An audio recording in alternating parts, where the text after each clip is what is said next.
네, 이제 대림절 말씀 로드 시작하겠습니다. 네, 어느덧 마지막 주에 이제 중반부를 찍고 있는데요.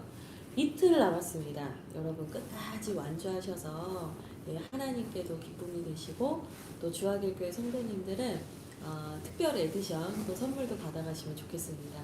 우리 함께 온라인으로 하시는 모든 분들, 하나 가족들, 또 지행 가족분들, 또 우리 말씀 안에서 오늘도 큰 은혜 누리시기를 바랍니다.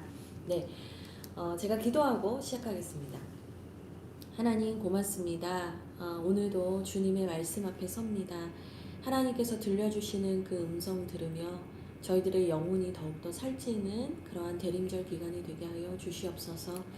예수 그리스도 우리에게 와주신 그분을 묵상하며 우리 예수님의 사랑으로 더욱 충만해지는 시간 되기를 원합니다. 주여 감사합니다. 예수 그리스도의 이름으로 기도합니다. 아멘. 네, 오늘은 저희가 이제 뭐 앞자리가 틀리죠. 51절부터 56절까지 읽게 되는데요. 네, 정말 얼마 안 남았네요. 네, 오늘은 또 스페셜 리딩, 스페셜 리더가 와주셨는데요. 네, 오늘 우리 항상 함께 하시는 최은희 권사님 늘 와주셨고, 늘 한결같이 와주셨고, 우리 윤선식 청년이 와주셨습니다. 와. 목소리로만 인사해주세요. 네, 안녕하세요. 목소리가 멋있네요. 네. 그래서 저희 오늘 좋은 목소리로 51장부터 함께 읽어나가도록 하겠습니다. 2절씩 읽겠습니다.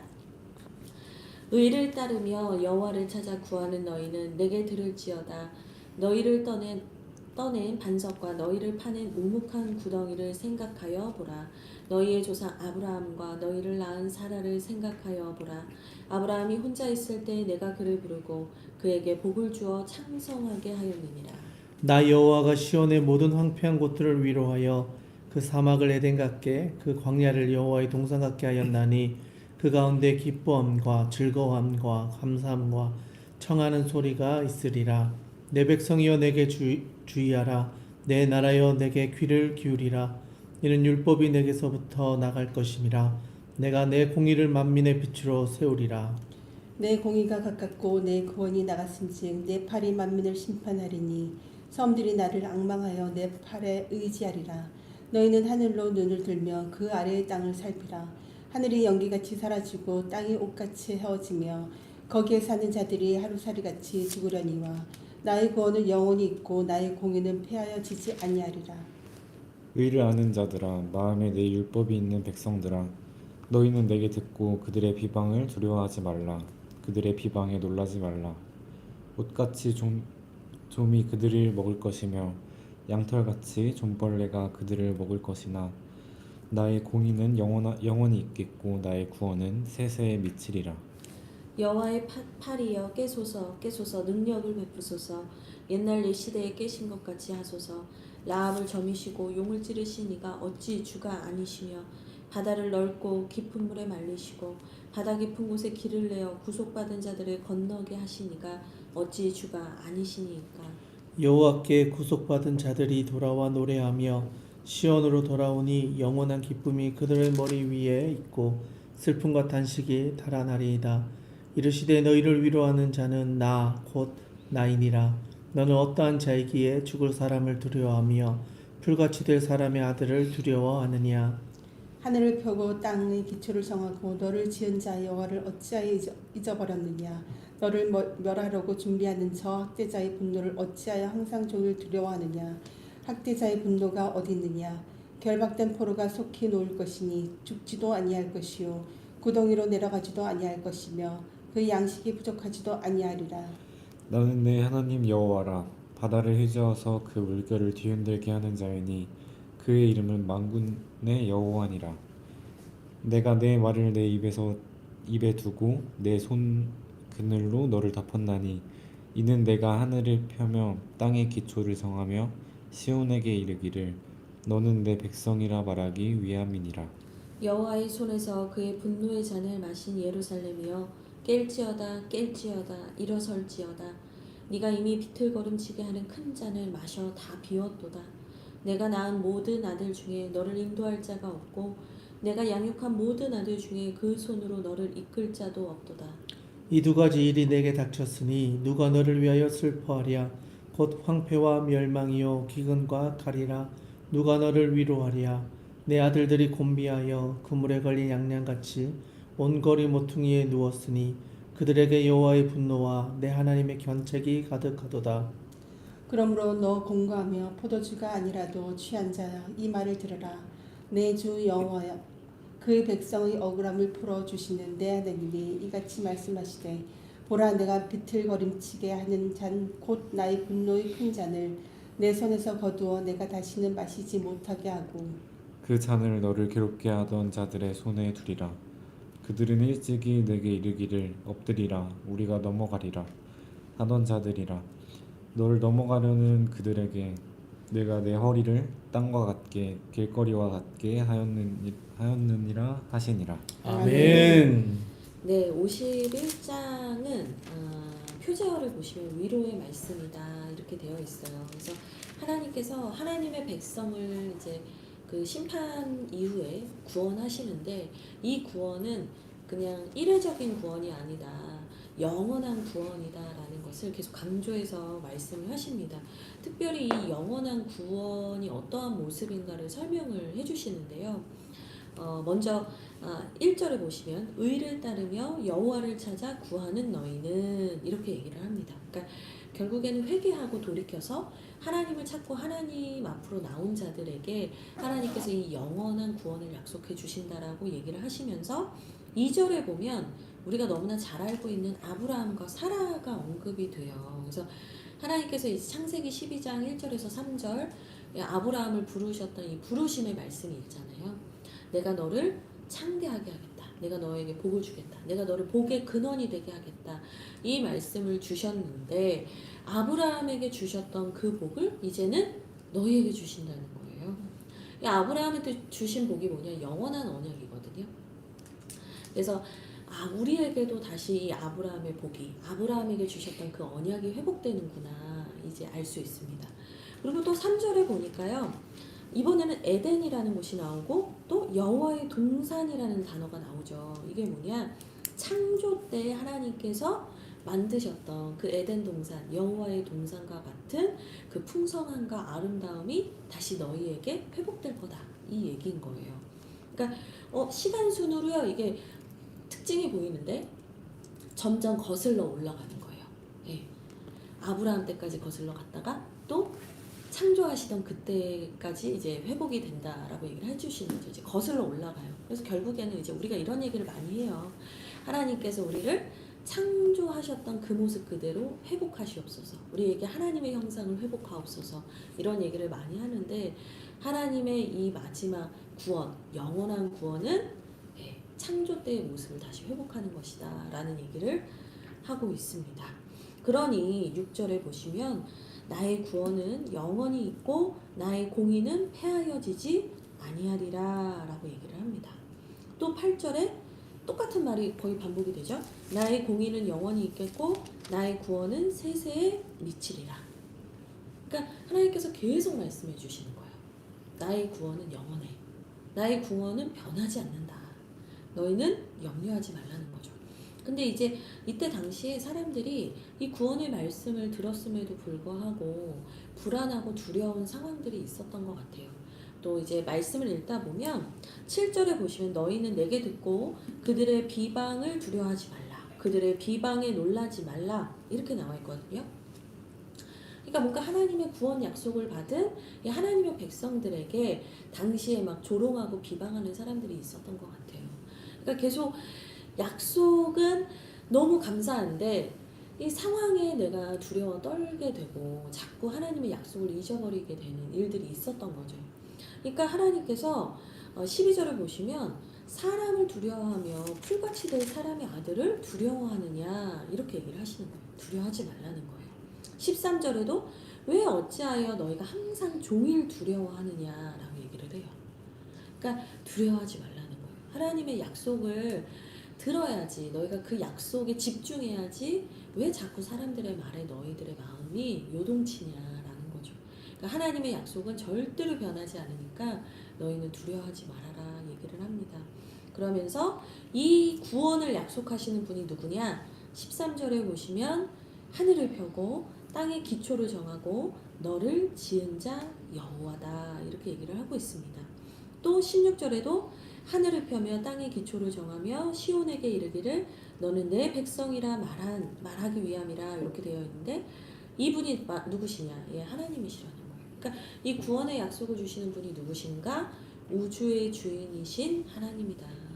이 창조주 하나님이시다. 이 얘기를 하는 거예요. 근데 그 하나님이 곧 누구시냐? 나의 하나님인 거예요. 예, 우리 아버지 어머니의 하나님도 아니고 너의 하나님도 아니고 나의 하나님이다 라고 얘기를 합니다. 그래서 이 창조주 그리고 온 우주를 다스리신다라는 걸 뭐라고 하냐면 초월적 하나님이라고 하고요.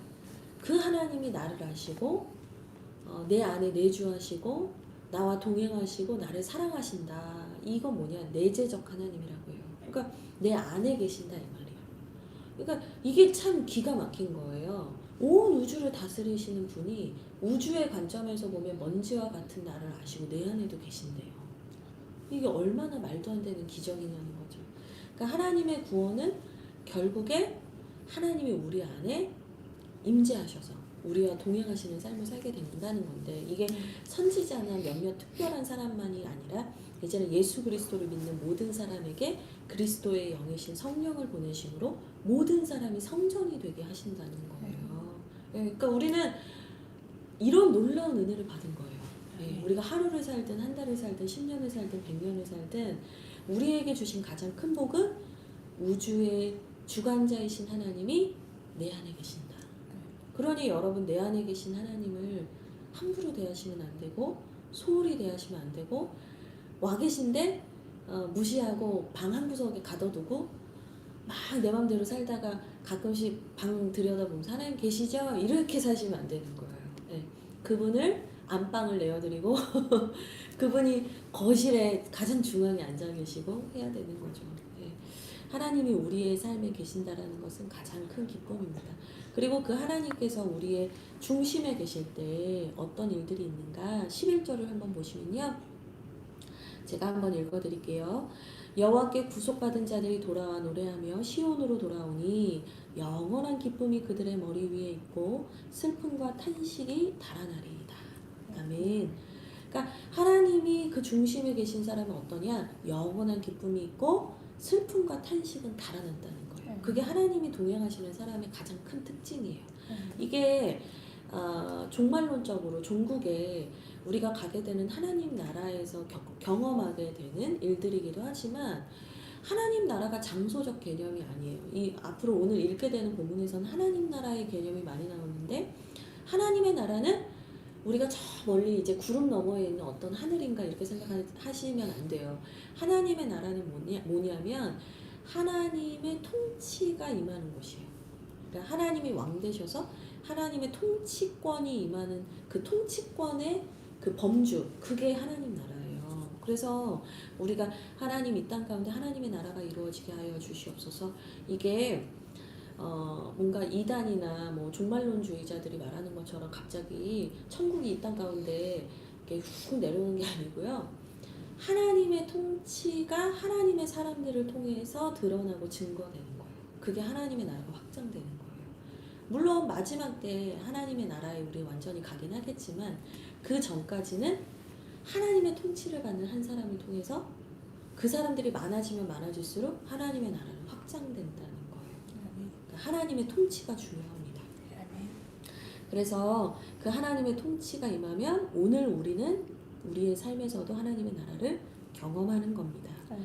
17절 보면 예루살렘이여 깰지어다 깰지어다 일어설지어다 라고 하면서 갑자기 이렇게 분위기가 반전되는 얘기가 좀 나옵니다. 근데 이제 이게 뭐냐면 그동안 심판을 통해서 정화의 기간을 겪고 하나님 앞에 이제 좀 자숙하는 자신을 돌아보는 시간을 가졌던 고난의 잔을 다 마신 이 예루살렘이 이제는 더 이상 고난의 잔을 마시지 아니하고 이제는 하나님의 은혜 가운데 온전히 들어오게 될 거다라는 약속을 해주십니다. 22절에도 보시면 나의 분노의 큰 잔을 내 손에서 거두어서 네가 다시는 마시지 못하게 하겠다. 그래서 그래서 하나님의 그 뜨거운 구원의 이야기가 52장에도 계속 이어져서 나오게 됩니다. 우리 52장 함께 읽도록 하겠습니다. 시온이여 깰지어다 깰지어다 내 힘을 낼지어다 거룩한 성 예루살렘이여 내가 아름다운 옷을 입을지어다 이제부터 할례받지 아니한 자와 부정한 자가 다시는 내게로 들어옴이 없을 것임이라 너는 티끌을 털어버릴지어다 예루살렘이여 일어나 앉을지어다 사로잡힌 딸 시온이여 내 목에 줄을 스스로 풀지어다. 여호와께서 이와 같이 말씀하시되 너희가 값없이 팔렸으니 돈 없이 속량되리라.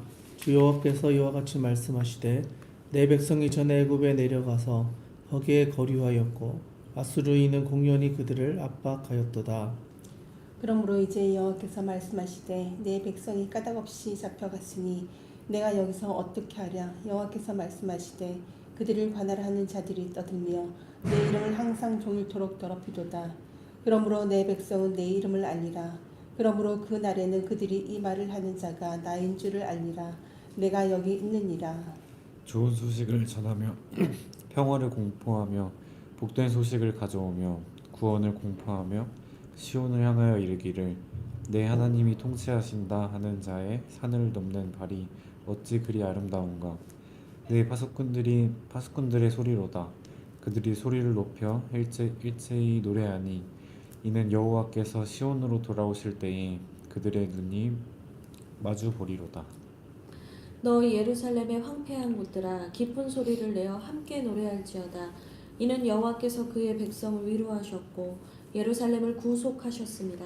여호와께서 열방의 목전에서 그의 거룩한 팔을 나타내셨으므로 땅끝까지도 모두 우리 하나님의 구원을 보았도다.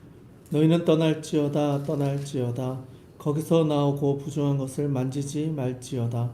그 가운데서 나올지어다. 여호와의 기구를 매는 자들이여 스스로 정결하게 할지어다. 여호와께서 너희 앞에서 행하시며 이스라엘의 하나님이 너희 뒤에서 호위하시리니 너희가 황급히 나오지 아니하며 도망하듯 다니지 아니하리라. 보라 내 종이 형통하리니 받들어 높이 들려서 지극히 존귀하게 되리라. 전에는 그의 모양이 타인보다 상하였고 그의 모습이 사람들보다 상하였으므로 많은 사람이 그에 대하여 놀랐거니와 그가 나라들을 놀라게 한 것이며 왕들은 그로 말미암아 그들의 입을 봉하리니 이는 그들이 아직 그들에게 전파되지 아니한 것을 볼 것이요 아직 듣지 못한 것을 깨달을 것임이라. 아멘. 네, 52장부터는 이제 그 구원에 대한 이야기를 좀 더 상세하게 얘기를 하는데요. 여기에는 좀 더 뭐랄까 구원은 하나님께 주권적으로 달려 있는 거지만 그 구원함을 받은 이제 너희도 깨어나라. 이제 우리의 능동성에 대해서 좀 얘기를 하세요. 그러니까 내가 뭔가 주체적으로 이걸 막 끌고 간다는 느낌이 아니라 하나님께서 이 구원함을 주시는 거는 분명한데 그 은혜의 어떤 바운더리 안에서 은혜의 자리 안에서 이제는 너희도 반응하라, 응답하라. 그 하나님의 구원하심을 너희들이 취하라, 누리라. 뭐 이런 능동성이 강조되어서 나타납니다. 그래서 1절을 보면 깰지어다 깰지어다 이렇게 얘기를 하죠. 아까 51장 17절에도 나왔던 말인데 이게 연속해서 나와요. 그러니까 이제 너희들이 깨어나라. 너희들이 누군지 깨어나고 너희들이 어떤 은혜를 받았는지 이제 너희가 깨어나야 된다 라고 하나님께서 계속해서 선포하시는 거예요. 근데 우리도 이제 신앙생활 하다 보면 그럴 때가 많아요. 내가 하나님의 은혜를 받고 내가 하나님의 자녀가 되는 권세를 누렸음에도 여전히 자는 것 같이 살아가는 사람들이 많은 거예요. 하나님께서 나에게 어떤 은혜를 베푸셨는지 더 알고자 하지 않아요. 사실 우리가 알아봤자 뭘 얼마나 더 알겠어요. 우리는요 이제 시작한 거예요. 이제 맛을 본 거예요. 그러니까 정말 더 큰 하나님의 구원하심과 그 깊은 하나님의 사랑을 알려면 우리는 아직도 다른 박질을 해야 돼요. 그러니까 깨어나야 된단 말이죠. 그러면서 이 깨어난 자에게 말하는 게 뭐냐, 하나님께서 아름다운 옷을 입으래요. 네. 너희는 이제 아름다운 옷을 입고 더 이상 부정한 자가 너를 괴롭히지 않을 거니까 아름다운 옷을 입어라. 그러니까 이 아름다운 옷이 뭘까라고 생각을 했을 때 저는 딱 생각났던 건 뭐냐면 예수 그리스도의 보혈로 입은 깨끗한 세마포 흰 옷이겠구나. 거룩한 백성들이 입는 옷이겠구나. 그게 이제 계시록이랑 연결되어서 그렇게 생각이 났고요. 또 이 아름다운 옷이 뭘까? 아, 이제는 하나님의 자녀다운 기품과 품위를 가진 자로 살아가라는 거구나. 예, 옷이 정체성을 나타내잖아요. 이제는 너희가 그 존귀하고 아름다우신 하나님의 백성으로서 이제는 그 품위와 아우라를 가지라, 이런 말씀인 거죠. 그러면서 2절에 너는 티끌을 털어버려라.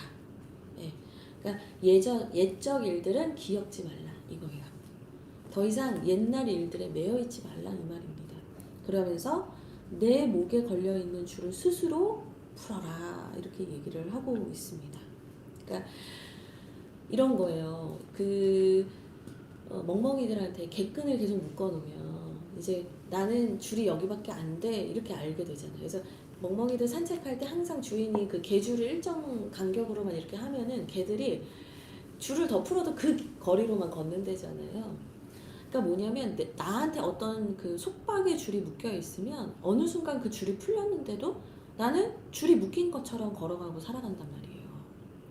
그러니까 지금 하나님의 구원함을 받고도 하나님의 자녀들이 여전히 포로된 자처럼 살아가고 있는 거예요. 노예 근성이 남아있단 말이에요. 우리가 출애굽기 장면도 보면 이 출애굽을 한 이스라엘 백성이 크신 하나님을 보는 게 아니라 어떻게 되는가? 결국에는 이들이 계속해서 노예 근성으로 살았던 것을 버리지 못해서 하나님을 원망하고 불평하고, 하나님이 더 좋은 걸 주셨는데, 자유를 주셨는데 그들은 애굽에서 종살이 할 때가 나왔다, 막 이상한 얘기 하잖아요. 그러니까 그게 하나님이 좋은 걸 주셔도 내가 이 노예 근성에서 해방되지 않으면 좋은 걸 주셨는지 몰라요. 누리지도 못해요. 그러니까 이제 능동적으로 너희가 하나님의 구원함을 받고 하나님의 백성답게 누리라고 말씀하시는 장면이다 보니까 이제는 더 이상 그 죄된 종된 모습에서 살지 말고 네가 너를 묶고 있는 그 끈에서 벗어나라는 거예요. 나는 다 풀어줬다, 이 말이에요. 나는 다 풀어놨는데 왜 너 혼자 그렇게 묶여있는 것처럼 사니? 라고 말씀을 하시는 거죠. 그러면서 3절에 너희가 속량됐다. 근데 어떻게 속량됐냐면 돈 없이 속량됐다라고 얘기를 합니다. 그러니까 은혜로 속량됐다는 거예요. 값없이 지불하지 않고, 너희가 돈을 지불하지 않고 너희가 속량됐다는 거예요. 이 속량이 뭐냐면 개념을 좀 알아야 되는데요. 속량이라는 건 누군가가 빚을 지게 되면 이제 노예로 팔렸잖아요. 옛날에는 갚을 능력이 없으면 노예가 됐단 말이에요. 그러면 이 노예가 팔렸을 때 이 노예를 다시 사오려면 그 값을 지불해야 돼요. 그러니까 값을 지불하다라는 뜻이 속량이에요. 이 신약 성경에도 많이 나오죠. 예수 그리스도의 피로 우리를 속량하셨다. 로마서 3장 24, 25, 26절 보면 쭉 나오죠. 그러니까 하나님의 속량, 예수 그리스도의 피 흘리심으로 우리를 구속하신 하나님의 속량 때문에 우리가 자유인이 된 거지, 내가 뭐 착한 행실을 많이 하고 내가 공로를 세워서 내가 속량받은 게 아니란 말이에요. 값없는 하나님의 은혜로 예수 그리스도의 피 흘리심으로 우리는 속량된 거죠. 근데 여기에서는 이제 포로기 때 돌아온 사람들에게 하나님이 해주시는 말씀이지만 궁극적으로는 뭐냐? 예수 그리스도로 말미암아 속량받은 모든 사람에게 하시는 말씀이다 라고 이해하시면 되겠습니다. 그러니 이게 얼마나 좋아요. 이게 얼마나 기쁜 일이에요. 이 말도 안 되는, 정말 우리가 상상할 수 없는 은혜를 받았는데, 그러면 이걸 듣고 좋네 이럴 사람 없잖아요. 선식이 좋으면 어떻게 해요? 이런 거 물으면 안 돼? 네. 지금 변화구가 변하고 예, 그러니까 우리가 좋은데, 정말 좋은데, 막 우리가 윷놀이 할 때도 승리하면 막 난리가 나잖아요. 이번에 저희 추석 때 윷놀이 했을 때 뭐 거의 뒤집어졌잖아요. 아니 여러분, 윷놀이에서 한 판 이겼는데도 그렇게 좋았어요. 근데 여러분, 진짜 내가 종살이를 하고 노예처럼 살고 내가 정말 영적으로 눌려 살고 있었는데 이 구원함을 받았다? 어떻게 그냥 좋네 이럴 수가 있어요. 너무 기뻐서 견딜 수가 없겠죠. 그 수가성 여인이 예수님을 만나서 정말 자신이 남편이 5이나 있었고 지금도 남편이 없는 여인이 예수님을 만나서 그 인생이 변화됐을 때 어떻게 됐냐, 기쁨에 막 주체를 못해서 항아리를 버려두고 막 마을로 뛰어들어가잖아요. 그러니까 주체가 안 된다니까요. 그래서 나오는 말씀이 뭐냐면 7절인 거예요. 좋은 소식을 전하며 평화를 공포하며 복된 소식을 가져오며 구원을 공포하며 시온을 향하여 이르기를 내 하나님이 통치하신다 하는 자의 산을 넘는 말이 어찌 그리 아름다운가. 아멘. 하나님의 나라가 임했다 이거예요. 내 인생 가운데. 내 인생 가운데 하나님의 통치가 임했다는 거예요. 와, 하나님의 통치가 임하면 내가 하나님한테 억눌려서 살 거라고 막 사단 마귀는 거짓말했는데 그게 아니라 사단 마귀가 나를 억누르는 거고 하나님은 자유를 주시네. 하나님은 치유를 주시네. 하나님은 회복을 주시네. 이걸 알게 된 거예요. 그러니까 막 전해야겠는 거예요. 이거 모르는 사람들, 지금도 자기가 줄에 묶여 있는 줄 알고 사는 사람들 도와줘야 된다는 거예요. 그러니까 그 사람들한테 이 기쁜 소식을 전하러 가는 그 발이 얼마나 아름다우냐. 저희 11월 달에 빌립보 프로젝트를 했어요. 전도하고 또 전도하시는 분들을 초대하는 빌립보 프로젝트라는 그 시간을 한 달 정도 가졌는데 여러분들 아무도 모르셨겠지만 빌립보 프로젝트의 주제가가 있었어요. 그게 뭐냐면 복음 들고 산을 넘는 자들의 발길 아름답고도 아름답도다 이 찬양이요. 이거 예배 때 매주 부르셨는데 모르셨죠? 주제가였어요. 이 주제가였거든요. 그러니까 하나님이 우리를 통치하신다. 하나님이 통치하시니 우리가 참 자유와 기쁨을 누리게 됐다. 이 해방의 기쁨. 예, 우리나라에도 강복이 있었는데 그 강복의 기쁨. 예, 이제 이거를 전하게 될 수밖에 없다는 거죠. 그래서요, 여러분 하나님을 정말 만나면요, 나만 알아야지 절대 그렇게 못합니다. 내가 사랑하는 사람, 뭐 내 주변에 있는 사람, 이거 정말 전하지 않고는 못 견디게 됩니다. 그래서 주하길교회 모든 성도님들과 온라인으로 이걸 보시는 모든 분들에게 이 기쁨이 회복되시기를 바랍니다. 불령의 열정이 회복되시고 하나님을 향한 그 열정의 마음들이, 기쁨의 마음들이 여러분에게 샘솟기를 주님의 이름으로 축복드립니다. 아멘. 네, 그러면서 이 여호와께서 계속해서 이 구원받은 백성들에게 어떤 은혜를 또 주시는가 얘기하는데요. 12절입니다. 여호와께서 너희 앞에서 행하시며 이스라엘의 하나님이 너희 뒤에서 호위하시리니 이제는 너희가 황급히 나오지 않고 도망 다니듯 다니지 아니하리라. 이게 사실은 이제 출애굽의 사건들이 연상이 되는 말씀이죠. 근데 이제 중요한 건 뭐냐면 여호와께서 어디 계시냐는 거예요. 자, 먼저 보세요. 앞부분을 보시면 어디 계시죠? 앞에. 예, 앞에 화난 거 아니죠? 네. 앞에 계세요. 앞에. 그리고 두 번째는 어디 계세요? 뒤에. 네, 뒤에 계세요. 그러니까 앞에서 행하신다라는 건 뭐냐면 우리의 갈 길을 인도하신다. 하나님께서 우리의 뒤에서 호위하신다는 건 뭐예요? 보호하신다. 그러니까 구원받은 자의 인생은 하나님의 인도함을 받아야 되고요. 하나님의 보호하심 안에 있는 거예요. 근데 이 구원받은 사람들이 자꾸 그 경로 이탈을 해요. 경로 이탈하면 내비게이션이 말해주잖아요. 경로를 이탈하셨습니다. 경로를 이탈하셨습니다. 근데 내비게이션도 경로를 이탈하면 우리한테 알림을 줘요. 경고를 줘요. 근데 우리는 하나님의 그 경로에서 벗어나도 경고가 아무리 울려도 귀 막고 눈 막고 간단 말이죠. 근데 구원받은 백성들에게 하나님의 경로를 이제 따라가는 은혜를 다시 누리게 될 거다라고 얘기를 하는 거예요. 경로 이탈했던 여러분 다시 돌아오셨습니다. 축하드립니다. 이 얘기예요. 할렐루야. 예. 아니 그냥 감사합니다. 네, 그래서 하나님의 그 경로 안에 사는 게 뭔가 감시받고 뭔가 내가 막 뭐랄까요, 강요받는 게 아니라 여러분의 특권이라는 걸 좀 아셨으면 좋겠어요. 예. 들어오고 싶어도 못 들어오는 사람이 있어요. 여러분 하나님 믿게 된 거, 하나님의 자녀 된 거 당연한 거 아니고 얼마나 큰 축복인지 여러분도 매 순간 느끼셨으면 좋겠습니다. 그러면서 이제 13절부터는 다시 나의 종이라는 이 표현이 나오죠. 이사야에서 되게 많이 나와요. 나의 종, 내 종 이런 표현이 나오는데 이 종이라는 표현이 결국에는 이제 고난받는 종이라는 개념과 연결이 돼요. 그래서 하나님께서 보내신 종이 대신 고난을 받음으로 우리가 자유와 회복을 누리게 됐다는 거예요. 이제 대속, 속량 이거랑 다 연결이 되는 의미인데 결국에는 여기에서 표현되는 내 종이 누구냐? 예수 그리스도를 예표하는 거예요.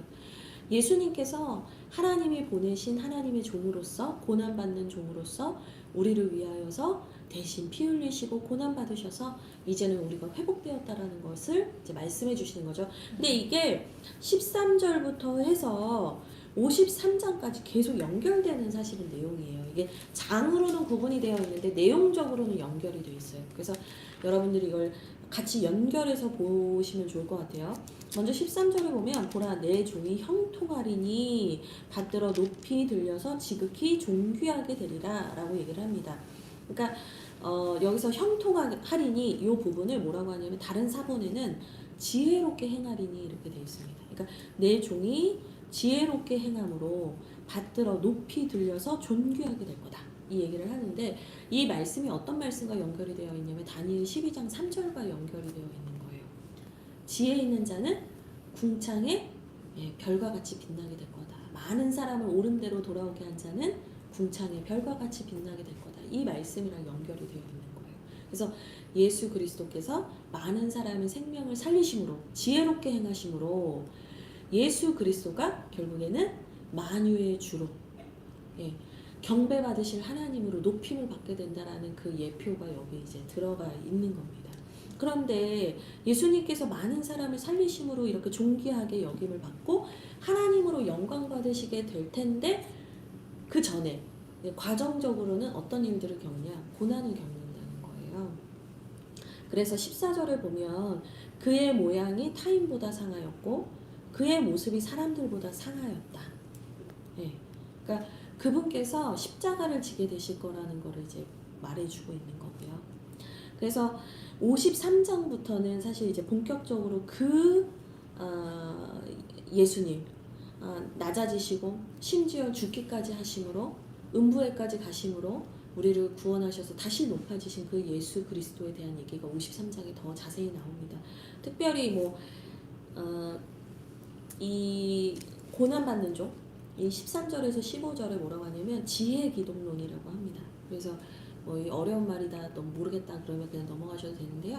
그러니까 그 지혜 자체이신 낮아지고 약해짐으로 강해지시고 사람을 살리는 그 하나님의 지혜, 세상 사람들과 다른 지혜로 구원하신 하나님의 지혜를 말한다고 해서 지혜 그리스도론, 지혜 기독론이라고 얘기를 합니다. 그럼 저희 53장 같이 읽도록 하겠습니다. 우리가 전한 것을 누가 믿었느냐? 여호와의 팔이 누구에게 나타났느냐? 그는 주 앞에서 자라기를 연한 순 같고 마른 땅에서 나온 뿌리 같아서 고운 모양도 없고 풍채도 없은즉 우리가 보기에 흠모할 만한 아름다운 것이 없도다. 그는 멸시를 받아 사람들에게 버림받았으며 간고를 많이 겪었으며 질고를 아는 자라. 마치 사람들이 그에게서 얼굴을 가리는 것 같이 멸시를 당하였고 우리도 그를 귀히 여기지 아니하였도다. 그는 실로 우리의 질고를 지고 우리의 슬픔을 당하였거늘 우리는 생각하기를 그는 징벌을 받아 하나님께 맞으며 고난을 당한다 하였노라. 그가 찔림은 우리의 허물 때문이요 그가 상함은 우리의 죄악 때문이라. 그가 징계를 받음으로 우리는 평화를 누리고 그가 채찍에 맞음으로 우리는 나음을 받았도다. 우리는 다 양 같아서 그릇 행하여 각기 제 길로 갔거늘 여호와께서는 우리 모두의 죄악을 그에게 담당시키셨도다. 그가 곤욕을 당하여 괴로울 때에도 그의 입을 열지 아니하였으며 마치 도수장으로 끌려가는 어린 양과 털 깎는 자 앞에서 잠잠한 양같이 그의 입을 열지 아니하였도다. 그는 곤욕과 신문을 당하고 끌려갔으나 그 세대 중에 누가 생각하기를 그가 살아있는 자들의 땅에서 끊어짐은 마땅히 형벌받을 내 백성의 허물 때문이라 하였으리요. 그는 강포를 행하지 아니하였고 그의 입에 거짓이 없었으나 그의 무덤이 악인들과 함께 있었으며 그가 죽은 후에 부자와 함께 있었도다. 여호와께서 그에게 상함을 받게 하시기를 원하사 질고를 당하게 하셨은즉 그의 영혼을 속건제물로 드리기에 이르면 그가 씨를 보게 되며 그의 날은 길 것이요 또 그의 손으로 여호와께서 기뻐하시는 뜻을 성취하리로다. 그가 자기 영혼에 수고한 것을 보고 만족하게 여길 것이라. 나 여유로운 종이 자기 지식으로 많은 사람을 이롭게 하며 또 그들의 죄악을 친히 담당하리로다. 그러므로 내가 그에게 존귀한 자와 함께 몫을 받게 하며 강한 자와 함께 탈취한 것을 나누게 하리니 이는 그가 자기 영혼을 버려 사망에 이르게 하며 범죄자 중 하나로 헤아림을 받았음이니라. 그러나 그가 많은 사람의 죄를 담당하며 범죄자를 위하여 기도하였느니라. 아멘. 53장은 앞에 13절부터 연결되어서 계속해서 메시아 예언이에요. 계속 예수님에 대해서 계속 얘기를 하는 거거든요.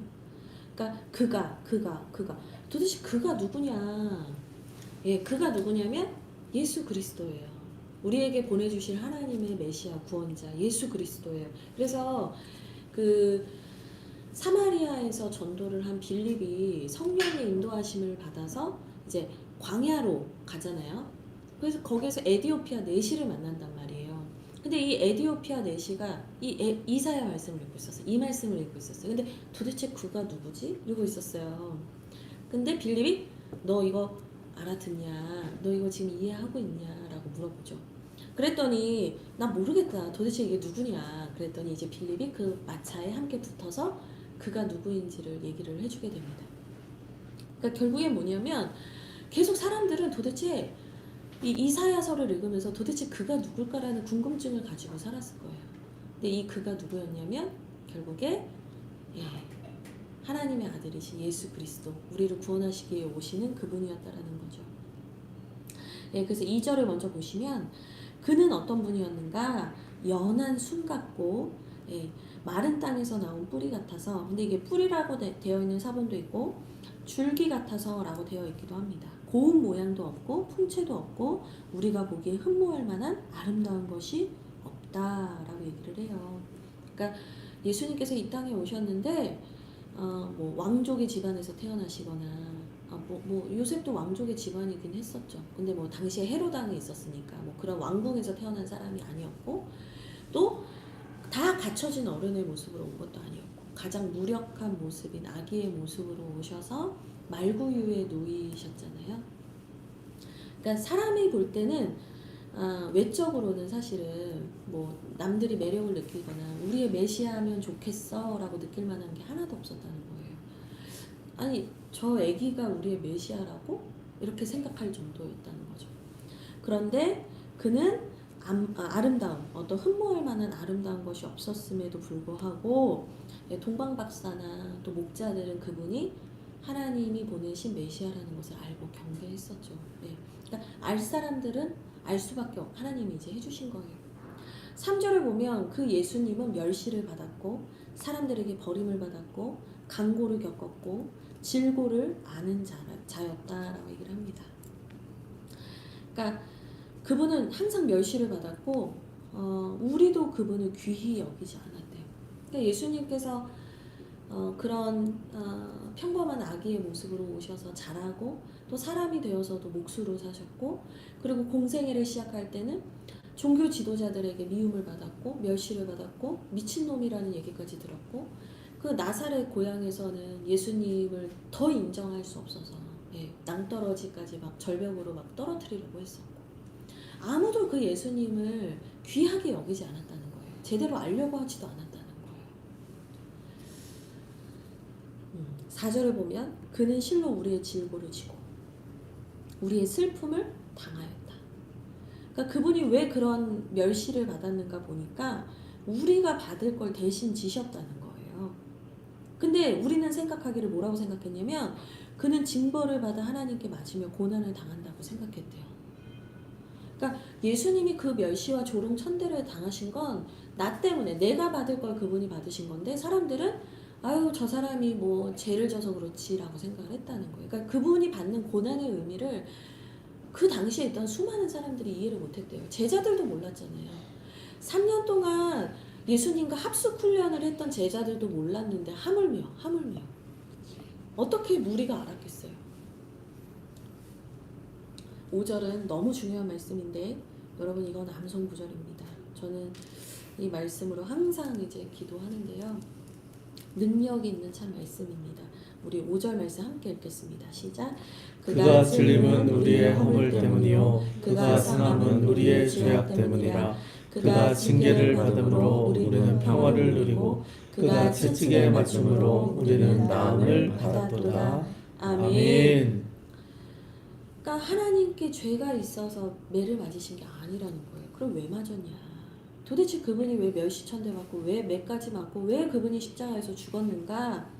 그분이 찔리신 이유는 우리의 허물 때문이다. 그가 상함은 우리의 죄악 때문이다. 그가 징계를 받으심으로 우리는 이제 하나님과 이웃과 평화를 누리게 됐고 그가 채찍에 맞으심으로 우리는 나음을 받았다는 거예요. 근데 이 나음을 받았다라는 것이 영적인 회복만을 말하는 것이 아니라 영과 육의 모든 종합적인 회복을 말하는 거거든요. 그래서 저는 항상 이 말씀을 선포하며 기도합니다. 문제가 있을 때, 어려움이 있을 때, 내가 어찌할 수 없을 때 이미 십자가에서 최후 승리를 거두시고 우리에게 그 십자가 보혈과 부활의 능력을 주신 하나님을 믿으면서 이 말씀 항상 선포합니다. 이게 몇백 년 전, 몇천 년 전 뭐 이런 말씀이 아니고요. 오늘 내가 이걸 믿음으로 선포할 때 이 말씀은 오늘 우리의 삶에서 역사하는 줄 믿습니다. 그래서 주님께서 그 놀라우신 은혜를 우리에게 5절에 허락을 하셨어요. 그런데 6절을 보세요. 뭐래요? 우리는 다 양 같아서 그릇 행하여 각기 제 길로 갔대요. 여러분, 양이 되게 착한 동물 같지만 무섭고 양이 되게 착할 것 같지만 크고 네, 그렇습니다. 양이 또 눈이 안 좋고 네. 그러니까 정말 양은요 철저하게 소리에 의존해요. 목자의 소리를 들으면 그 목자를 따라가지 않으면 죽을 수밖에 없는 게 양이에요. 고집도 세고 네, 무지하고 앞도 잘 못 보고 그게 양이에요. 근데 하나님이 하나님의 백성을 양이라고 묘사해요. 너희가 참 양과 같다 이거예요. 그러니 너희는 목자의 음성을 들으라는 거예요. 근데 여기서 6절에 뭐라는 거예요? 얘네가 다 자기 길로 흩어졌대요. 그러나 여호와께서는 우리 모두의 죄악을 그에게 담당시키셨도다. 그러니까 우리가 하나님께 순종을 잘해서 예수님을 보내서 구원해 주신 게 아니고요. 우리는 여전히 불순종하는데도 불구하고 하나님께서 우리에게 하나님의 사랑을 확증하셨다는 거예요. 로마서 5장 8절 말씀이죠.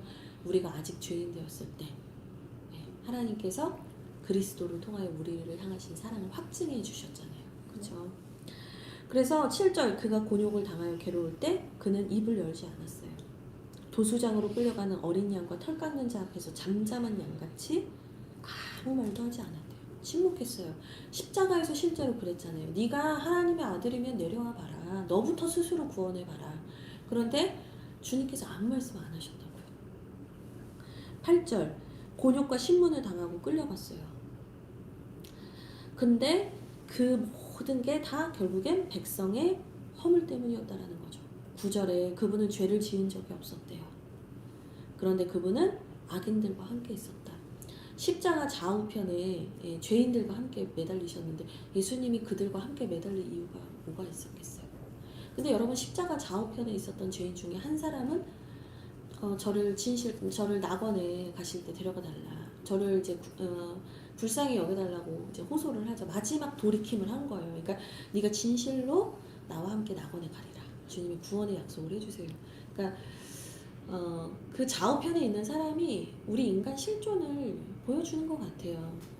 끝까지 그 고통 속에서도 회개하지 않는 사람이 있고 그 고통 속에서 돌이키는 사람이 있고요. 근데 돌이키기만 하면 어떻게 해주셔요? 구원해 주셨잖아요.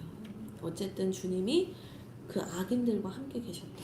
그리고 이제 9절 끝에 보면 그가 죽은 후에 부자와 함께 있었다라는 말은 뭐냐면 이게 예언인데 결국에는 이제 예수님이 죽고 제자들은 다 도망가고 예수님의 장례를 치러줄 사람이 없었을 때 아리마대 사람 요셉과 니고데모가 예수님의 장례를 치러요. 근데 이 아리마대 사람 요셉이 한 번도 쓰지 않았던 무덤을 가지고 있었는데 그곳에 예수님을 모셔드리죠. 예, 그래서 이게 이제 메시아 예언이에요. 예수님께서 부활하실 거라는 거. 그리고 아리마대 사람 요셉의 무덤에 묻힐 게 이미 예수님 태어나시기 몇백 년 전부터 예언되어 있었던 말씀인 거죠. 그래서 10절을 보시면 여호와께서 그에게 상함을 받게 하시기를 원하셨다. 그러니까 결국에는 인간은 그 누구도 회복될 수 없는 총체적 정말 절망의 자리에 있었거든요. 그러니까 하나님께서 이 사람들을 구원하시기 위해서 하나님께서 구원의 통로가 되기를 결정하셨다라는 거예요. 그래서 예수님을 보내주신 거죠. 예. 그래서 11절 보시면 나의 의로운 종이 자기 지식으로 많은 사람을 의롭게 할 것이다 라고 얘기를 합니다. 그래서 결국에는 나의 의로운 종이신 예수 그리스도께서 자기의 지식, 자기의 지혜, 또 당신이 가지고 있는 또 수고와 헌신을 통해서 우리를 구원하시고 구속하셨다라는 얘기를 계속해서 합니다. 그리고 12절에 그가 자기 영혼을 버렸고 사람의 죄를 담당하며 이 마지막 보시죠. 범죄자를 위해서 기도했다. 그래서 예수님께서 십자가에 달리셨을 때도 그랬죠. 저들을 용서하여 주십시오. 저들이 지금 무슨 짓을 하는지 모릅니다. 오히려 당신께서 십자가에 달리셨는데도 무지한 자들을 위해서 용서를 구하는 기도를 했고 또 요한일서를 보면 예수께서 우리의 중보자 되신다라고 얘기를 하거든요. 그러면 여러분 예수님은요 지금도 어떻게 하고 계시냐 하늘보좌 우편에서 오늘도 우리를 위하여서 중보하시는 예수님이에요. 내가 넘어져도 실패해도 하나님만 다시 찾으면 돼요. 근데 여러분 한 가지 여러분 착각하시면 안 되는 게 있어요. 물론 하나님께서 우리가 죄인 되었을 때 우리를 사랑하시고 우리를 택하신 건 맞아요. 근데 분명한 건 뭐냐면 회개예요. 회개. 내가 만약에 회개하지 않았는데 하나님이 나를 구원해 주실 거라고 생각하는 거는 여러분 이거는 좀 위험한 생각이에요. 그러면 하나님께서 공생을 시작하시면서 회개하라 천국이 가까이 왔느니라 이런 말씀 왜 하세요? 회개하라는 말씀을 처음 하신 게 누구예요? 세례 요한만 한 게 아니에요. 예수님이 더 강력하게 말씀하셨어요. 사도행전 2장에서도 오순절 성령 강림 사건이 일어나고 나서 베드로의 설교를 들은 사람들이 마음이 찔려요. 그런데 베드로가 뭐라고 해요? 너희가 회개하고 성령의 선물을 받으라고 얘기하거든요. 죄사함 받고 성령의 선물을 받으라. 그러니까 이 우선순위와 다 선후 관계가 있는 거예요. 하나님의 은혜가 이제 이미 임했는데 그것을 회개함으로 예수 그리스도를 믿음으로 내가 그걸 취할 거냐 아니냐는 사실 우리의 선택에 있는 거예요. 만약에 예수님께서 이미 십자가에서 다 피 흘리심으로 구원하셨으므로 우리는 회개하지 않아도 된다라고 말하는 이단이 있다면 그건 뭐냐? 여러분 그건 만인구원론이에요. 아니에요. 우리는 만인구원론 아니에요. 하나님은 모든 사람이 회개에 이르기를 원하시지만 우리가 회개하지 않는데 구원해 주신다는 말이 아니에요. 회개가 너무 중요해요. 그러니까 여러분 우리가 신앙생활 할 때도 마찬가지예요. 하나님이 나 사랑하시니까 내가 맘대로 살아도 뭐 하나님 나 지켜주셔. 여러분 그러다 이스라엘이 지금 이 난리를 겪는 걸 지금 다 보셨잖아요. 그게 아니에요. 하나님의 말씀대로 살고 하나님 앞에 회개하는 게 너무너무 중요한 거예요. 어쨌든 그런데 주님은 이런 우리를 위하여 기도하고 계십니다. 오늘도 기도하고 계십니다. 네, 54장 같이 읽겠습니다. 잉태하지 못하며 출산하지 못한 너는 노래할지어다. 상고를 겪지 못한 너는 외쳐 노래할지어다. 이는 홀로 된 여인의 자식이 남편 있는 자의 자식보다 많음이라. 여호와께서 말씀하셨느니라. 내 장막터를 넓히며 내 처소의 휘장을 아끼지 말고 널리 펴되 너의 줄을 길게 하며 너의 말뚝을 견고히 할지어다. 이는 내가 좌우로 퍼지며 내 자손은 열방을 얻으며 황폐한 성읍들을 사람 살 곳이 되게 할 것임이라. 두려워하지 마라. 내가 수치를 당하지 아니하리라. 놀라지 말라. 내가 부끄러움을 보지 아니하리라. 내가 내 젊었을 때의 수치를 잊겠고 과부의 때 추억을 다시 기억함이 없으리니. 이는 너를 지으신 이가 내 남편이시라. 그의 이름은 만군의 여호와시며 내 구속자는 이스라엘의 거룩한 이시라. 그는 온 땅의 하나님이라. 일컬음을 받으실 것이라. 여호와께서 너를 부르시되 마치 버림을 받아 마음에 근심하는 아내 곧 어릴 때의 아내가 되었다가 버림을 받은 자에게 함과 같이 하실 것임이라. 내 하나님께서 말씀하셨느니라. 내가 잠시 너를 버렸으나 큰 긍휼로 너를 모을 것이요 내가 넘치는 진노로 내 얼굴을 내게서 잠시 가렸으나 영원한 자비로 너를 긍휼히 여기리라. 내 구속자 여호와께서 말씀하셨느니라. 이는 내게 노아의 홍수와 같도다. 내가 다시는 노아의 홍수로 땅 위에 범람하지 못하게 하리라 맹세한 것 같이 내가 내게 노하지 아니하며 너를 책망하지 아니하기로 맹세하였노니 산들이 떠나며 언덕들은 옮겨질지라도 나의 자비는 내게서 떠나지 아니하며 나의 화평의 언약은 흔들리지 아니하리라. 너를 긍휼히 여기시는 여호와께서 말씀하셨느니라. 너 공고하며 광풍에 요동하여 안위를 받지 못한 자여, 보라 내가 화려한 채색으로 내 돌 사이에 더하며 청옥으로 내 기초를 쌓으며 홍보석으로 내 성벽을 지으며 화석류로 내 성문을 만들고 내 지경을 다 보석으로 꾸밀 것이며 내 모든 자녀는 여호와의 교훈을 받을 것이니 내 자녀에게는 큰 평안이 있을 것이며 너는 공의로 설 것이며 학대가 내게서 멀어질 것인즉 내가 두려워하지 아니할 것이며 공포도 내게 가까이 하지 못할 것이라. 보라 그들이 분쟁을 일으킬지라도 나로 말미암지 아니한 것이니 누구든지 너와 분쟁을 일으킨 자는 너로 말미암아 패망하리라. 보라 숯불을 붙여서 자기가 쓸만한 연장을 제조하는 장인도 내가 창조하였고 파괴하며 진멸하는 자도 내가 창조하였은즉 너를 치려고 제조된 모든 연장이 쓸모가 없을 것이라. 일어나 너를 대적하여 송사하는 모든 여는 내게 정죄를 당하리니 이는 여호와의 종들의 기업이요 이는 그들이 내게서 얻은 공이니라. 여호와의 말씀이니라. 아멘. 네, 하나님께서 계속해서 이 예루살렘을 어떻게 회복하실 것인가에 대한 얘기를 합니다. 2절 말씀 참 중요한데요. 너의 장막터를 넓히시고 너의 처소와 휘장을 아끼지 말고 널리 펴되 너의 줄을 길게 하며 너의 말뚝을 견고히 할지어다. 그래서 예루살렘을 이제 장막으로 비유하면서 하나님을 예배하고 하나님과의 관계가 회복되는 그 처소가 확장될 거라는 얘기를 하는 거예요. 그래서 하나님께서 단순히 뭐 성전을 세우신다라는 말씀만 하시는 건 아니고요. 이제는 무너진 다윗의 장막이 회복이 되고 이제는 하나님을 만나는 그 예배가 더 깊고 넓게 회복될 것이다라는 것을 얘기해 주고 있습니다. 그래서 3절에 그 황폐한 성읍이 다 사람이 사는 곳이 되게 될 거래요. 예. 이 앞에서 심판 얘기 볼 때 많이 나왔던 게 뭐냐면 너희 성에서 들짐승들이 새끼 낳고 살게 돼서 사람은 못 살게 된다라고 얘기를 했잖아요. 근데 이제는 다시 사람이 사는 곳이 된다 얘기해 주신 거죠. 그러면서 5절 참 중요한 말씀인데 너를 지으신 이가 너의 남편이시다 라고 얘기를 해요. 그래서 성경에서 하나님과 우리의 관계를 신랑과 신부로 많이 비유를 하잖아요. 그래서 이 언약이라는 게 결국에 뭐냐면 결혼 언약과 같은 거예요. 네. 하나님이 우리의 하나님이 되셔서 우리를 책임져 주시고 우리는 그분의 백성이 되는 관계가 결혼과 같다라는 거죠. 그래서 하나님께서 우리를 반드시 지키신다라고 계속해서 얘기해 주십니다. 7절에 큰 긍휼로 내가 너를 도울 거다. 8절에 너를 긍휼히 여길 거다. 10절에 너를 긍휼히 여기시는 여호와께서 말씀하시느니라. 긍휼이라는 단어가 계속 나오죠. 그래서 하나님은 영원한 자비, 그 하나님의 끝나지 않는 하나님의 햇새대로 우리를 계속해서 불쌍히 여기시고 품어주시고 사랑해 주신다라고 약속해 주십니다. 중요한 말씀 13절인데요. 너희 모든 자녀는 그러니 여호와의 교훈을 받아라. 그러면 여호와의 교훈을 받는 자는 큰 평안을 누린대요. 근데 이제 큰 긍휼, 큰 평안 뭐 이런 게 나와요. 이제 그게 뭐냐면 하나님께서 허락하신다라는 의미를 이제 크다라는 걸로 이제 표현하는 거거든요. 그러니까 큰 평안을 주신대요. 예.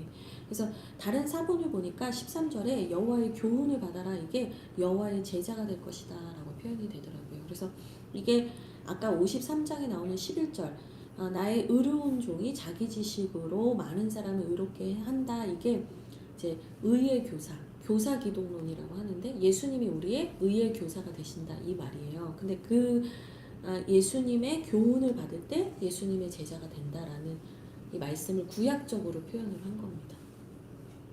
그러니까 하나님도 하나님의 백성들이 하나님의 말씀을 배워서 제자로서의 살아가는 삶에 대해서 구약 시대 때부터 중요하게 여기셨다라는 걸 알 수 있는 거죠. 예, 어쨌든 두려워하지 말라. 하나님 널 도우신다라고 얘기합니다. 이제 55장도 정말 중요한 장인데요. 같이 읽도록 하겠습니다.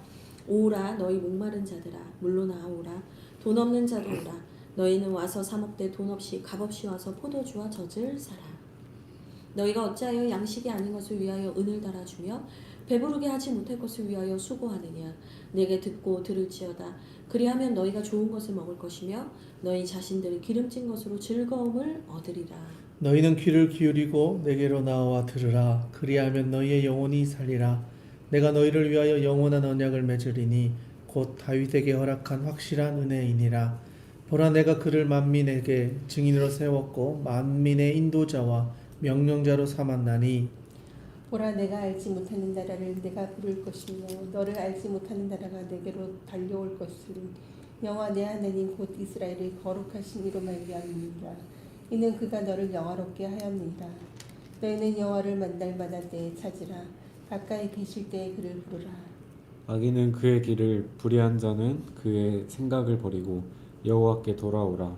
그리하면 그가 긍휼히 여기시리라. 우리 하나님께로 돌아오라. 그가 너그럽게 용서하시리라. 이는 내 생각이 너희의 생각과 다르며 내 길은 너희의 길과 다름이니이다. 여호와의 말씀이니라. 이는 하늘이 땅보다 높음같이 내 길은 너희의 길보다 높으며 내 생각은 너희의 생각보다 높음이니라.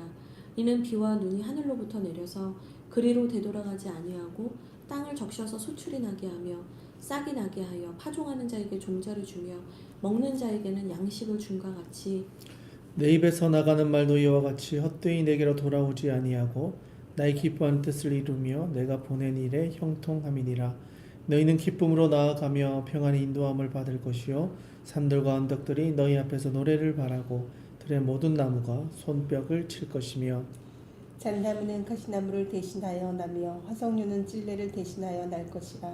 이것이 여호와의 기념이 되며 영영한 표징이 되어 끊어지지 아니하리라. 아멘. 네, 55장은요. 전장을 다 암송하셔도 좋습니다. 네. 자, 모든 장을 다 외워야 할 만큼 중요한 말씀들이 참 많이 있는데요. 55장을 보시면 오호라 너희 모든 목마른 자들아 물로 나와라. 돈 없는 자도 와라. 너희는 와서 사 먹되 돈 없이 값없이 와서 포도주와 젖을 사라. 이렇게 얘기를 합니다.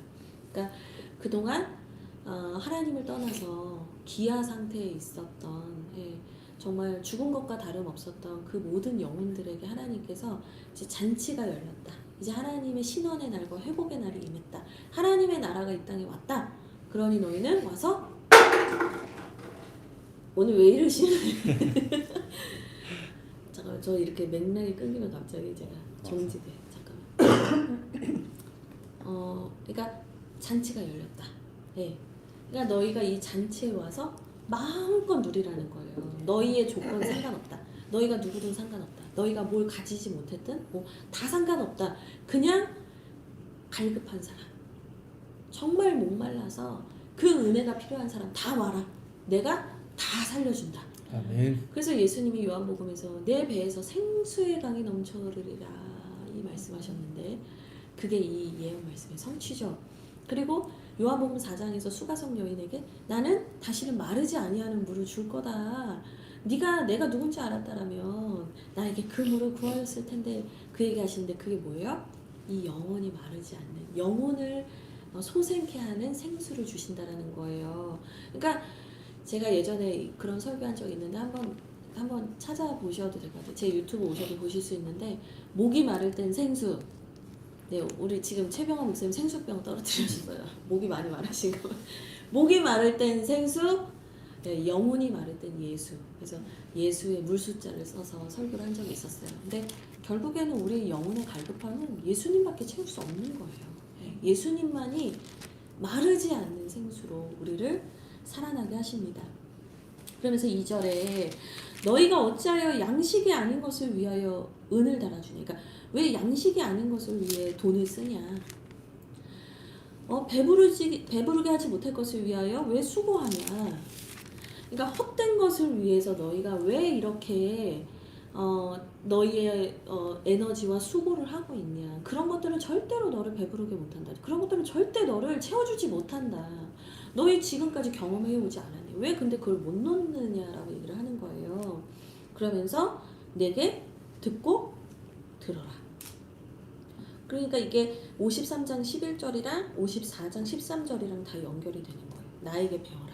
나에게 듣고 배워서 너희가 내 제자가 되고 진짜 너희를 살리는 것이 무엇인지 이제 알으라는 거예요. 근데 여기서 되게 재밌는 표현이 나오는데 듣고 들어라. 강조하는 거거든요. 두 번 말하는 게. 근데 아까가 아니죠. 예전에 우리 이사야 말씀 볼 때 이 백성의 지금 심각한 영적 상태가 뭐였냐면 보지 못하고 듣지 못하는 거예요. 듣고 싶어도 못 들었어요. 근데 지금 보세요. 듣고 들어라. 이제 이 회복의 잔치가 벌어지는 상황에서는 어떻게 된다는 거예요? 이제 들린다는 거예요. 이제는 들을 준비가 됐다는 거예요. 이제부터는 들어간다는 거예요. 말씀이 들어간다. 튕겨나오지 않고 이제 그 말씀이 들어오기 시작한다는 거예요. 그래서 너희가 좋은 것을 먹을 것이고 너희 자신들이 기름진 것으로 즐거움을 얻을 것이다. 그러니까 튕겨낼 때는 아무리 좋은 말씀을 해주셔도 누리지를 못했는데 이제는 어떻게 돼요? 이제 누릴 수 있다. 너희 이제 귓구멍 열렸다 이 말이에요. 오랜 시간 귀가 닫혀 있었는데 이제 귀가 열려서 이제 너희가 그 좋은 것들을 먹으며 좋은 것들을 누릴 수 있는 영혼이 된다. 그래서 이게 마태복음 11장 28절에서 30절과도 연결이 돼요. 수고하고 무거운 짐진 자들아 다 내게로 오라. 내가 너희를 쉬게 하리라. 나의 멍에는 쉽고 가벼우니 너희는 나에게 배우라고 말씀하시잖아요. 나는 온유하다. 너희는 나에게 배워라. 이 마태복음의 말씀이 우리에게 참 생명의 지식을 가르쳐 주시는 예수님, 여기에서 말하는 그 예수님을 말하고 있는 거죠. 3절도 말합니다. 너희는 귀를 기울이고 내게로 나와서 들어라. 또 말씀하시는 거예요. 내 얘기를 들으면 너희가 진짜 좋은 게 뭔지 이제 더 알게 될 거야. 얘기를 해주시는 거죠. 그러면서 그리하면 너희 영혼이 살 것이다. 이 너희의 영혼이 살리라라는 말씀. 요한복음에서도 예수님 그런 얘기 하시는데 육은 무익하니 살리는 것은 영이다. 살리는 것은 영이다. 주님께서 그러니까 육체를 무시한 게 아니에요. 분명히 우리에게 부활의 육체를 주신다고 했거든요. 육체 자체를 무시하는 게 아니에요. 영지주의자들처럼 뭐 육체는 저급한 것이야 이렇게 말씀하신 적이 없어요. 그러니까 예수님도 육체로 부활하셨잖아요. 근데 여기서 뭐 말하는 건 뭐냐? 먼저는 영혼이 살아야 된다 이거예요. 예. 영혼이 소성케 돼야 하는 게 너무 중요하다. 이제 그 얘기를 하신 거죠. 그러면서 너희와 영원한 언약을 맺으리니 다윗에게 허락한 확실한 은혜다. 그래서 이 다윗에게 허락한 확실한 은혜를 우리에게 주신대요. 이 확실한 은혜가 뭐냐면 앞에 있는 영원한 언약을 의미하는 것도 있고요. 두 번째 의미는 다윗의 가문에서 나실 예수 그리스도를 우리에게 주신다라는 약속이기도 합니다. 네. 그러니까 여러분 이 55장 얼마나 중요한지 아시겠죠? 이 예수님이 오셔서 계속 말씀하셨잖아요. 비유 말씀하시면서 잔치 비유 얘기하시면서 초대했는데 사람들이 안 와요. 그러니까 길에 나가서 다 여기 데려다 채워라. 강건하여 채워라. 그러시잖아요. 이 말씀이랑도 연결이 되는 거죠. 그러면서 6절부터는 뭐 너무 중요한 말씀이어서 뭐 더 언급을 못할 정도로 계속 나를 찾아라. 버리고 돌아와라. 내 생각이 너희의 생각보다 높다는 걸 인정해라. 계속 얘기하죠. 제가 얘기하고 싶은 건 10절과 11절인데요. 하나님의 은혜와 우리의 은혜의 차이를 설명하시는데 뭐라고 하냐면 비가 하늘로부터 내려서 땅에 떨어지면 그냥 뭐 땅에 떨어지고 끝나는 게 아니라 영향을 미치잖아요. 씨가 자라게 하고 가지가 뻗게 하고 열매를 자라게 해요. 영향력이 있다 이 말이에요. 그래서 많은 사람에게 양식을 준과 같이 열매가 풍성해진대요. 근데 11절 보시면 내 입에서 나가는 말도 이와 같이 헛되지 아니하고 그냥 바로 나한테 오는 것이 아니라 많은 영향력을 미치게 된다는 거예요. 근데 그 영향력이 뭐냐면 하나님의 기뻐하는 뜻을 이루며 하나님께서 보내신 일에 형통하게 된다는 거예요. 여러분 뭐 하나님을 위해서 제가 살고 싶습니다. 제가 하나님의 뜻대로 사는 사람이 되기를 원합니다. 우리가 그렇게 기도는 많이 하는데 그런 영향력을 미치는 사람이 되려면요. 1번이 뭐냐? 하나님의 말씀으로 충만해지시는 거예요. 하나님의 말씀이 충만하지 않은데 내가 하나님의 영향력을 흘려보내겠다라고 하면요. 이 선무당이 사람 잡는다고 잘못된 열심으로 문제가 생겨요. 근데 하나님의 말씀이 우리 안에 꽉 차면 그 말씀이 자연스럽게 흘러가면서 열매는 맺혀질 수밖에 없는 거죠. 그러니까 하나님께서 우리를 용서하시고 회복하실 뿐만 아니라 하나님의 말씀을 우리에게 부어주셔서 우리로 말미암아 많은 사람이 소생케 되고 열매 맺는 인생이 되게 해주신다라는 거예요. 우리 얼마나 이게 소망이 됩니까? 예, 나만을 위해 나 하나 잘 먹고 잘 살자고 예수님 믿는 거 아니에요. 우리는 하나님의 영광을 드러내고 하나님의 나라를 위해서, 하나님 나라의 확장을 위해서, 많은 사람을 살리기 위해서 우리는 그 은혜를 받은 자들이라는 거 여러분 잊으시면 안 됩니다.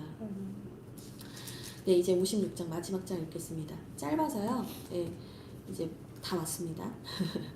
우리 한 절씩 읽을까요? 이거는 여호와께서 이와 같이 말씀하시기를 너희는 정의를 지키며 의를 행하라. 이는 나의 구원이 가까이 왔고 나의 공의가 나타날 것임이라 하셨도다. 안식일을 지켜 더럽히지 아니하며 그 손을 금하여 모든 악을 행하지 아니하여야 하라니 이와 같이 하는 사람 이와 같이 굳게 잡는 사람은 복이 있느니라. 여호와께서 연합한 이방인은 말하기를 여호와께서 나를 그의 백성 중에서 반드시 갈라내시리라 하지 말며 고자도 말하기를 나는 마른 나무라 하지 말라. 여호와께서 이와 같이 말씀하시기를 나의 안식일을 지키며 내가 기뻐하는 일을 선택하며 나의 언약을 굳게 잡는 구자들에게는 내가 내 집에서 내 성 안에서 아들이나 딸보다 나은 기념물과 이름을 그들에게 주며 영원한 이름을 주어 끊어지지 아니하게 할 것이며 또 여호와와 연합하여 그를 섬기며 여호와의 이름을 사랑하며 그의 종이 되며 안식일을 지켜 더럽히지 아니하며 나의 언약을 굳게 지키는 이방인마다 내가 곧 그들을 나의 성산으로 인도하여 기도하는 내 집에서 그들을 기쁘게 할 것이며 그들의 번제와 희생을 나의 제단에서 기꺼이 받게 되리니 이는 내 집은 만민이 기도하는 집이라 일컬음이 될 것임이라. 이스라엘의 쫓겨난 자를 모시는 주 여호와가 말하노니 내가 이미 모은 백성 외에 또 모아 그에게 속하게 하리라 하셨느니라. 들의 모든 짐승들아 숲 가운데의 모든 짐승들아 와서 먹으라. 이스라엘 파수꾼들은 맹인이요 다 무지하며 벙어리 개들이라 짖지 못하며 다 꿈꾸는 자들이요 누워있는 자들이요 잠자기를 좋아하는 자들이니 이 개들은 탐욕이 심하여 족한 줄을 알지 못하는 자들이요 그들은 몰지각한 목자들이라 다 제 길로 들어가며 사람마다 자기 이익만 추구하며 오라 내가 포도주를 가져오리라 우리가 독주를 잔뜩 마시자 내일도 오늘같이 크게 넘치리라 하느니라. 아멘. 네, 마지막 56장인데요. 이 56장은 예루살렘의 회복뿐 아니라 이방인들, 그동안 부정하다 여겨졌던 사람들을 하나님께서 어떻게 회복하시는가에 대한 얘기도 나와요. 특별히 여기에서 이방인과 고자라는 표현이 계속 나오는데 우리 아까 선식이가 고자가 맞나? 그러면서 읽은 느낌이었어요. 네, 맞아요. 그 고자예요. 네. 그러니까 아이를 못 낳는 사람을 얘기하는 건데 그러니까 결국에 뭐냐 이방인과 고자는 신명기 23장 2절에서 9절을 보면 하나님의 예배에 들어오지 못하고 회중에 들어오지 못해요. 근데 그 부정하다 여겨지는 대표적인 사람들을 언급하면서 그 사람들이 어떻게 된대요? 이제는 하나님께 예배할 수 있게 된다는 거예요. 그들이 하나님 안으로 품 안으로 들어올 수 있게 된다는 거예요. 이제는 예루살렘뿐 아니라 온 열방을 회복하시는 하나님의 때가 열렸다라는 말씀을 하시는 거죠. 그러면서 특별히 2절 보시면 안식일을 지켜 더럽히지 아니하고 라고 얘기를 해요. 그러면서 그의 손을 금하여 모든 악을 행하지 아니하여야 한다. 이와 같이 하는 사람, 이와 같이 굳게 잡는 사람은 복이 있다. 그러니까 안식일을 지킨다라는 건 하나님과의 관계를 잘 지킨다는 거예요. 예배를 잘한다는 거예요. 예배를 잘 드린다. 그러니까 그냥 1시간 와가지고 나 앉아 있었으니까 잘 드렸지가 아니라 정말 하나님을 사랑하는 마음으로 하나님께 내 온 마음을 들여서 경배하는 그 예배가 살아있는 사람. 그 사람은 삶에서도 어때요? 손으로 모든 악을 행하지 않게 된대요. 그러니까 여러분 이 예배와 삶은 연결될 수밖에 없어요. 예배는 따로 삶은 따로 이거 아니거든요. 예배와 삶은 서로 영향을 주고받을 수밖에 없어요. 하나님과의 관계가 결국에 인간관계에서 다 드러나요. 제가 그런 얘기를 한번 한 적이 있는데 이제 저희가 교회에서는 이제 뭐 저희 같은 목회자들은 이제 신수비를 받고 사용을 하긴 하지만 교회 헌법에서 보면은 이제 목회자를 제외한 이제 성도님들은 사실은 이제 그냥 봉사하시잖아요. 정말 이렇게 자원하여서 봉사하시잖아요. 근데 자원하여서 봉사하시는 그 모습과 내가 월급을 받고 직장에서 일하는 모습이 차이가 크다면 한번 점검을 해보셔야 된다. 이게 무슨 얘기냐면 사람들은 아이 목사님 당연하죠. 돈을 받으니까 그렇죠 라고 하실 수 있어요. 근데 그게 아니에요. 우리 신앙이 우리 일반의 삶에 영향을 미친다라고 말씀드렸잖아요. 그러면 돈을 받기 때문에 잘하는 건 돈 때문이지 진짜 그 사람의 진심이 아닌 확률이 커요. 그러면 그 사람의 진심은 어디서 드러나는가? 돈과 상관없는 자리에서 사실은 실상이 드러나는 거예요. 결국은 어떤 보상이나 어떤 뭐랄까요 선물을 받지 않아도 내가 하나님과의 관계성을 기초로 해서 내가 하나님 앞에서 하는 행동이 결국 진짜 나예요. 예. 그래서 여러분 왜 우리가 신앙과 삶에서 괴리가 생기냐면 하나님을 믿는 믿음과 내가 돈을 받고 일하는 곳에서 괴리가 생기기 때문에 힘든 거예요. 근데 내가 그 신앙으로 내 삶을 살아가잖아요. 진실한 신앙으로 내 삶을 살아가면 괴리가 생기지 않아요. 내가 모든 것을 죽게 하듯 하면 골로새서나 에베소서에 나오듯이 내가 사람의 눈가림만 하는 것이 아니라 내가 모든 일을 죽게 하듯이 하잖아요. 그러면 내가 신앙심으로 내 삶을 살아가게 됐을 때 손해보는 게 아니라 도리어 장기적으로 봤을 때는 더 잘 돼요. 네. 말씀대로 살면 손해보는 게 아니라 말씀대로 제대로 살지 않기 때문에 손해본다라고 느끼는 거예요. 여러분 만약에 진짜 주님께 하듯이 정말 주님께 최선을 다하듯이 세상 일을 하잖아요. 그러면 여러분 어디에서든지 여러분을 찾고 부르는 사람이 되실 수밖에 없어요. 내가 직장을 그만둘 때 다시는 오지 마라라고 하는 사람이 있을 거고 다시 오면 안 되냐 다시 와달라 하는 사람이 있잖아요. 근데 다시 와달라는 말을 들어야죠. 근데 그러려면 신앙이 바로 서는 게 우선이라는 생각이 들어요. 그리고 만약에 나는 회사에서는 정말 열심히 하는데 교회에서는 전혀 성실하지 않다. 그러면 이것도 점검해 보셔야 돼요. 왜냐하면 그럼 여러분들은 사실은 하나님과 어떤 주고받는 관계성, 예, 기브 앤 테이크 관계에서 하나님과 관계를 맺고 있는 건 아닌지 돌아보셔야 돼요. 하나님께서 나에게 어떤 보상을 주셔야 내가 움직이겠다. 이런 관념으로 생각하고 계신 게 아닌가. 우리는 지금 갚을 수 없는 은혜를 받았잖아요. 오늘 갚을 수 없는 값없이 속량 받았는데 우리가 뭘 한들 내가 10년을 섬긴들 100년을 섬긴들 10,000달란트 탕감받은 사람이 그거 갚을 수 있냐고요. 없단 말이에요. 내가 뭘 해도 하나님의 은혜를 갚을 수 없단 말이에요. 근데 자꾸 하나님과 딜을 하고 하나님과 어떤 보상관계로 들어가려고 하는 건 내가 어떤 은혜를 받았는지 모르는 거예요. 우리는 절대로 하나님의 은혜 갚을 수 없어요. 그저 하나님이 나에게 허락하신 거룩한 부르심에 감사하며 하나님의 은혜 갚을 수 없지만 내가 정말 하나님 사랑하기 때문에 이거라도 드리고 싶습니다라는 믿음으로 살아야 하는 거죠.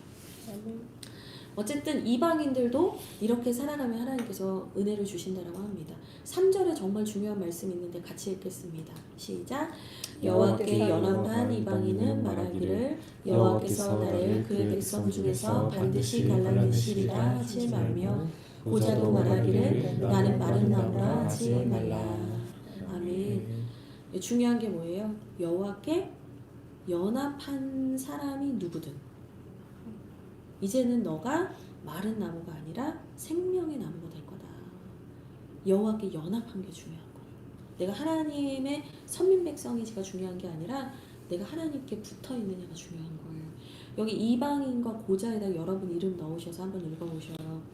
여호와께 연합한 서유시는 말하기를 여호와께서 나를 그의 백성 중에서 반드시 갈라내시리라 하지 말며 최병화도 말하기를 나는 마른 나무라 하지 말라. 네. 예, 여러분의 이름을 넣으셔도 됩니다. 그래서 하나님은 계속해서 6절에도 또 나오죠. 또 여호와와 연합하여 그를 섬기며 여호와의 이름을 사랑하며 그의 종이 되며 안식일을 지켜 더럽히지 아니하며 나의 언약을 굳게 지키는 이방인마다. 이방인에다가 여러분의 이름을 넣으시면 됩니다. 나의 언약을 굳게 지키는 서유진마다, 최병화마다, 최은희마다, 윤선식마다 내가 곧 그들을 나의 성산으로 인도할 거다. 이렇게 얘기를 하시는 거죠. 내가 그들의 예배를 기꺼이 받을 거다. 이렇게 말씀을 하십니다. 그래서 여러분 연합하여, 하나님과 연합하여 있는 것이 너무나 중요하고요. 그러니까 이게 6절이 사실은 우리가 하나님을 믿는 신앙의 여정을 참 보여준다는 생각이 들어요. 여호와와 연합하여 이제 예수 그리스도를 믿어서 그분을 섬기게 되고 예수님의 이름을 사랑하게 되고 그리고 내가 주인이 아니라 나는 그분의 종으로서 살기로 결단하고 예배를 정말 존귀하게 여기며 하나님의 말씀을 굳게 지키는 서유진, 최병아, 윤선식, 최은희. 이 6절이 정말 신앙생활의 종합 아닌가요? 우리 평생의 신앙생활 이렇게 살면 되는 거예요. 그러면 문제가 없어요. 근데 우리가 여기에서 벗어나니까 자꾸 혼란이 오고 괴리가 생기는 거죠. 하나님께서 우리에게 이 약속을 주셨습니다. 그러면서 9절에서 12절은 몰지각한 목자들, 11절에 보면 몰지각한 목자들, 맹인이고 개라고까지 얘기를 하고 탐욕이 심한 이제 리더십들을 얘기하는 건데요. 하나님을 믿는다 하지만 또 하나님을 믿도록 돕는 리더라 하지만 타락한 목자들은 이제 책망을 하시는 거예요. 그러니까 내가 이제는 직접 얘네들 인도할 거다. 너희들이 타락해서 답답하다. 나는 얘네들을 내가 인도하겠다. 이제 얘기를 하시는 거죠. 그래서 11절 한번 보시면 몰지각한 목자들의 특징이 여러 개가 나오는데 아주 인상적인 구절이 있어요. 마지막에 자기 이익만 추구한다. 그러니까 여러분 여러분들이 리더로서 준비되실 때 내가 나의 이익을 추구하는지 교회의 덕을 세우고 사람들을 배려하고 있는지 점검하시는 거 되게 중요하고요.